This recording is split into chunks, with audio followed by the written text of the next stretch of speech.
There it goes. I just felt it move.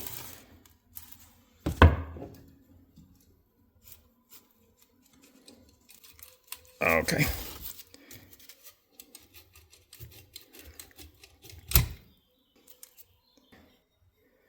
Nope, you can still see the remnants of some wasp nests.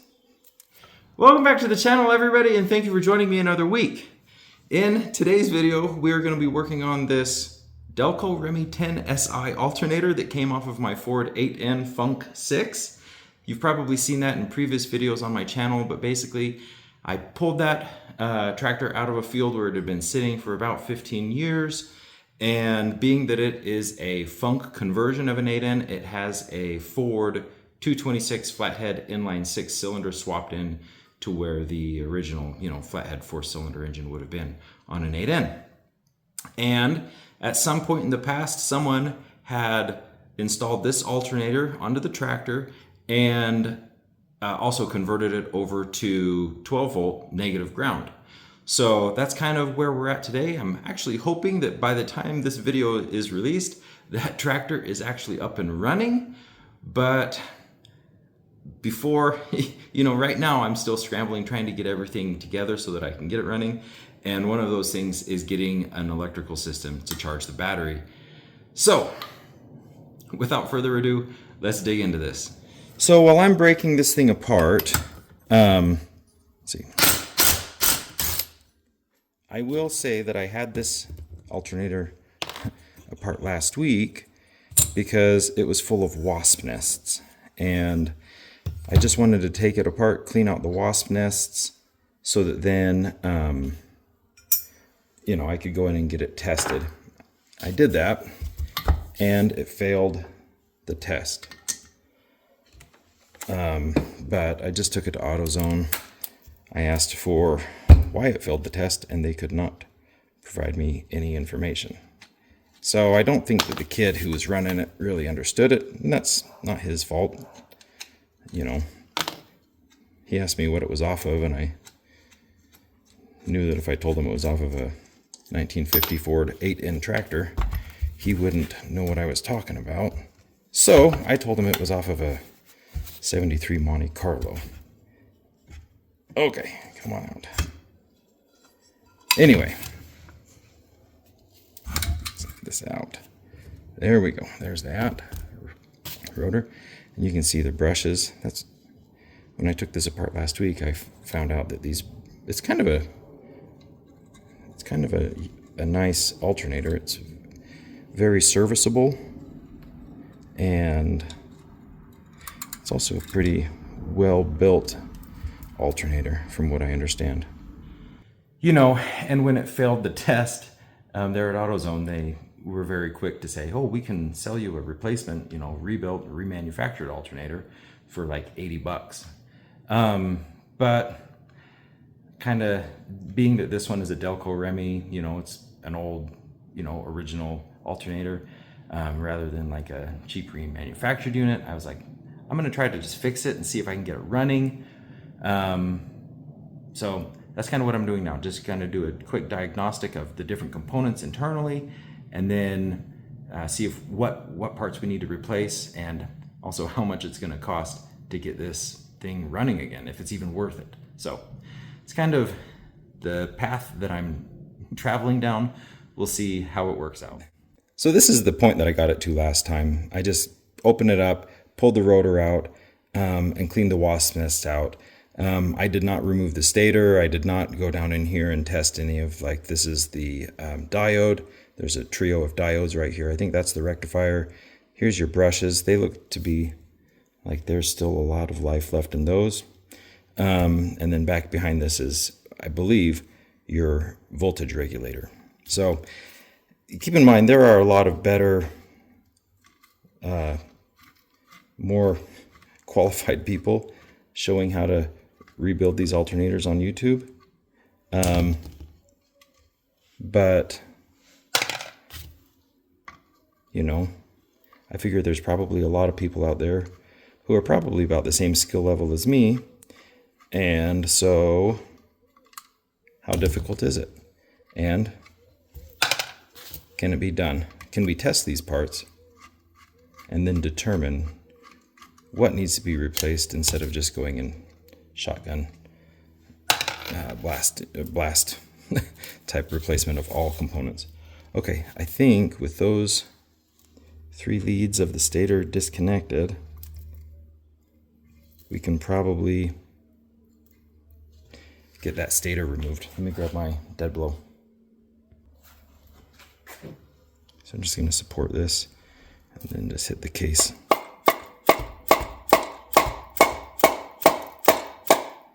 I believe that should be all that's holding it in place. Looks like it is separating a little bit, slowly but surely.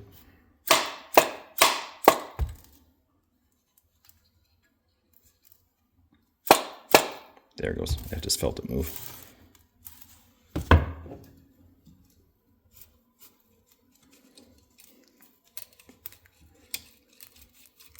Okay.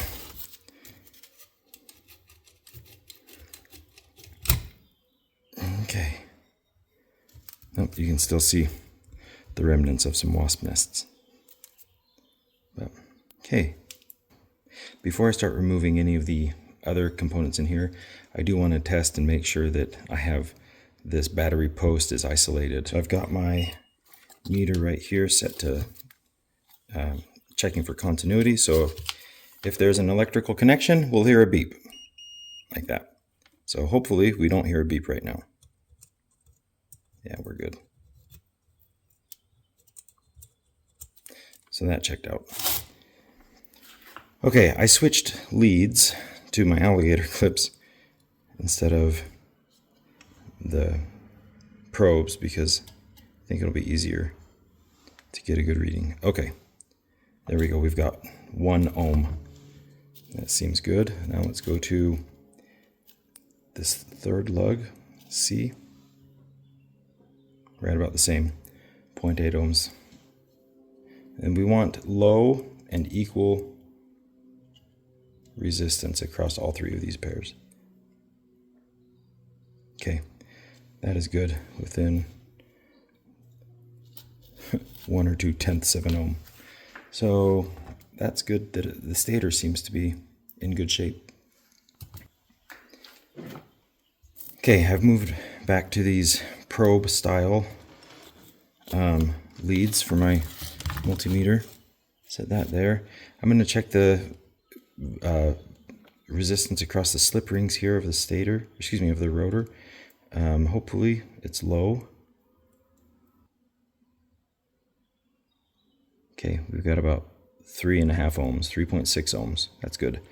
Now we want to have no continuity between each slip ring and the shaft.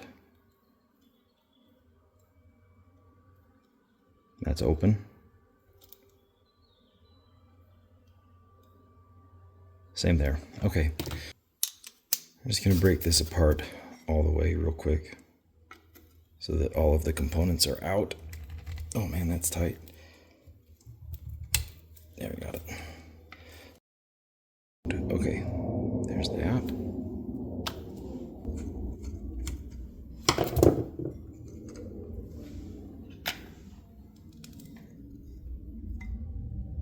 So this is the brushes. This is the voltage regulator.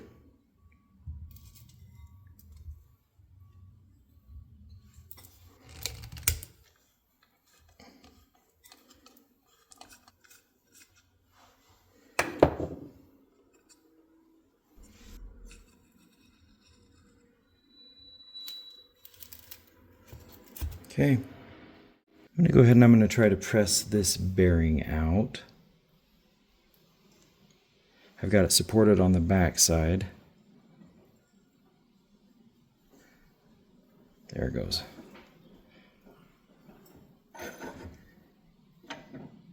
Okay, I had to change the setup a little bit. Let's see if this... There it goes.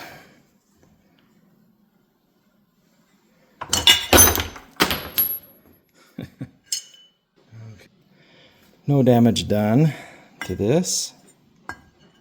Looks like it's in good shape still. And we got the old bearing out. Okay, let's get this pulley side bearing out as well. There goes. Got it.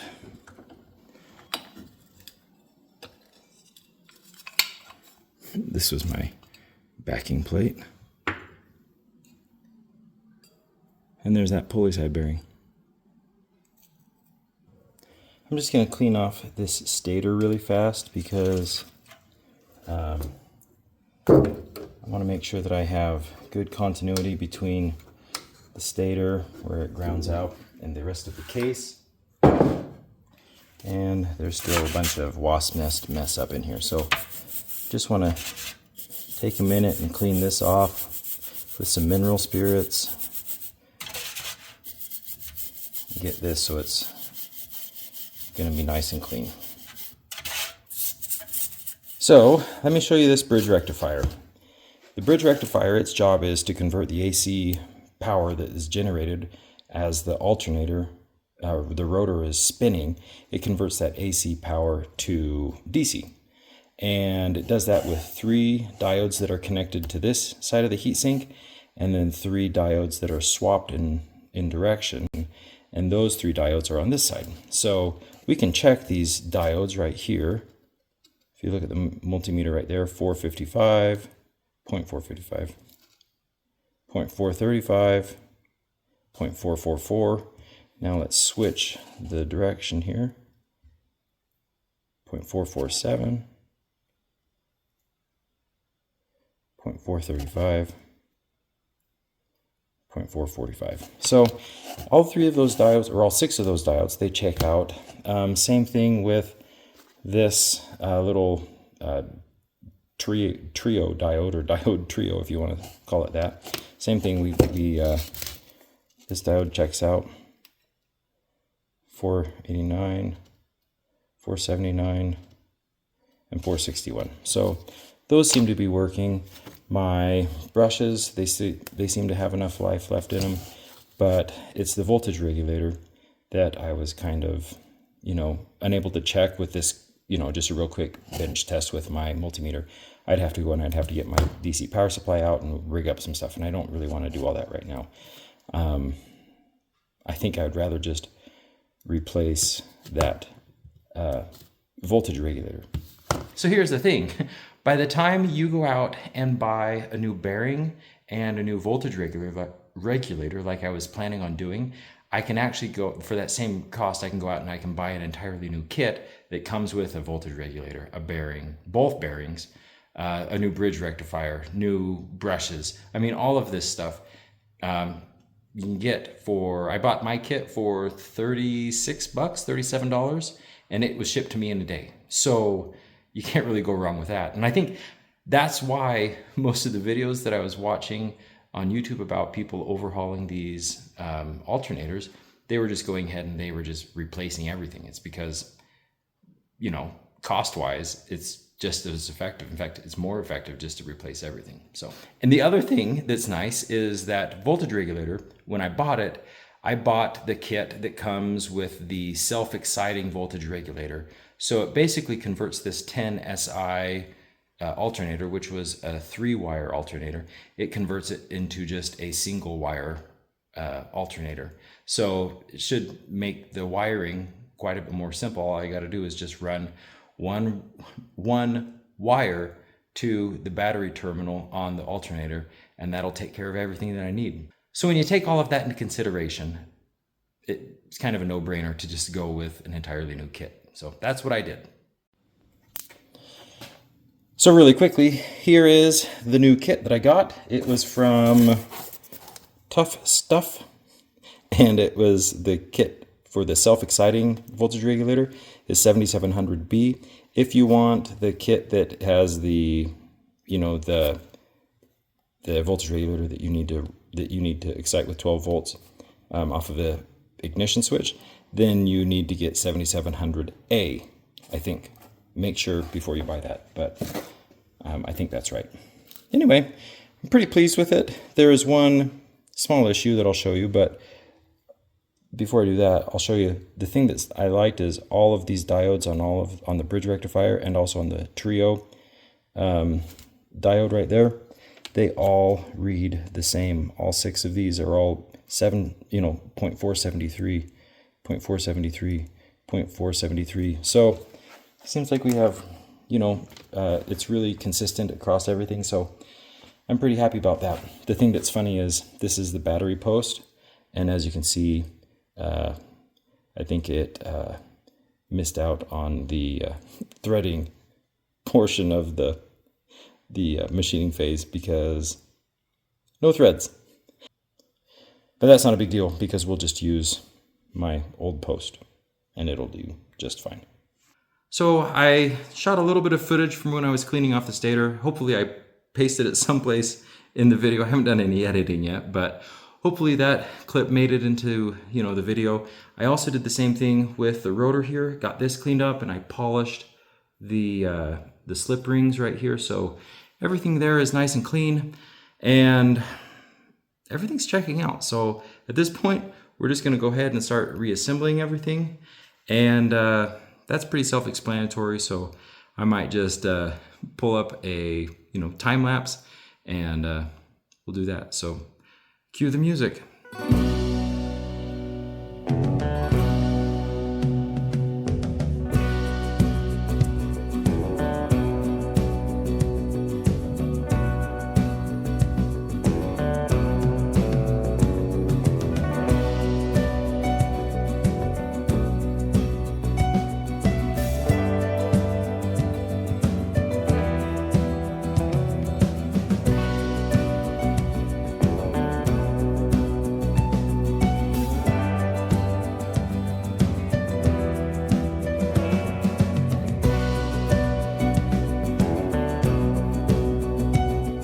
And that's going to do it. Everything all put back together and it spins nice and smooth. No more growling. But I do need to go down here and I need to pull out this pin. This pin is holding the brushes off of the 2 slip rings. So as I pull this out, you should hear some snapping sounds of those brushes. 1.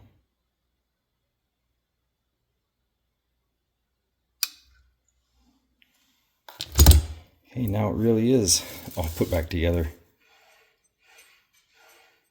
And I like that this kit came with this little rubber block-off plug to seal off the 2 terminals from the voltage regulator. I think it looks nice that way.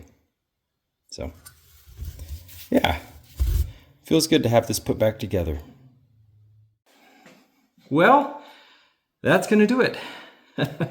I feel good about this. It was kind of a fun thing for me to do this. I feel like I learned a little bit, and in the end, it cost me about 40 bucks, which is half the cost of the remanufactured alternator that AutoZone wanted to sell me, last week. So anyway, I hope you guys enjoyed this video, and if you did like it, go ahead and give me a thumbs up and subscribe to the video. Leave comments.